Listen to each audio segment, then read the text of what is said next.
December থেকে জুনের মধ্যে নির্বাচন হবে। আর কিছু কিছু রাজনৈতিক দল বলছে, আলটিমেটাম দিচ্ছে যে ডিসেম্বরেই নির্বাচন হতে হবে।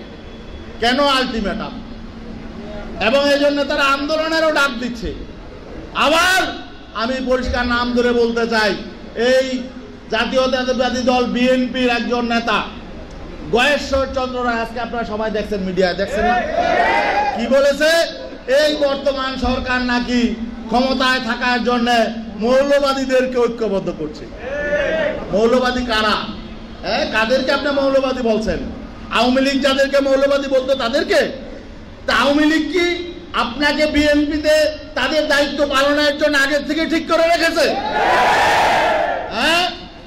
সাবধান হয়ে যান, আওয়ামী লীগের ভাষায় কথা বলবেন না। আওয়ামী লীগ যেই পলিসিতে ক্ষমতা এসেছিল, ওই সচিবালয়ের সচিবদের আন্দোলনের ভিত্তি থেকে আওয়ামী লীগ প্রথম ক্ষমতায় আসে, মনে আছে কিনা? ঠিক ৯৬-তে। আজকেও সেই নকশা এবং নমুনা আওয়ামী লীগ শুরু করেছে, সচিবালয়ের মধ্যে বিশৃঙ্খলা সৃষ্টি করার চক্রান্ত করতেছে।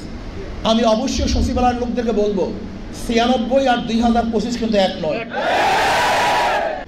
দিল্লির মোদি সাহেব নির্বাচন নির্বাচন নির্বাচন, শেখ হাসিনা নির্বাচন নির্বাচন নির্বাচন, ভারতের প্রত্যেকটা পত্রিকা নির্বাচন নির্বাচন নির্বাচন। আমাদের দেশেরও কিছু লোক যারা ভারতের দালালি করে, ভারতকে কন্ট্রোল করে, ভারতের সাথে হাত মিলিয়ে ক্ষমতায় যাওয়ার চক্রান্ত করতেছে, তারা বলে খালি নির্বাচন নির্বাচন নির্বাচন।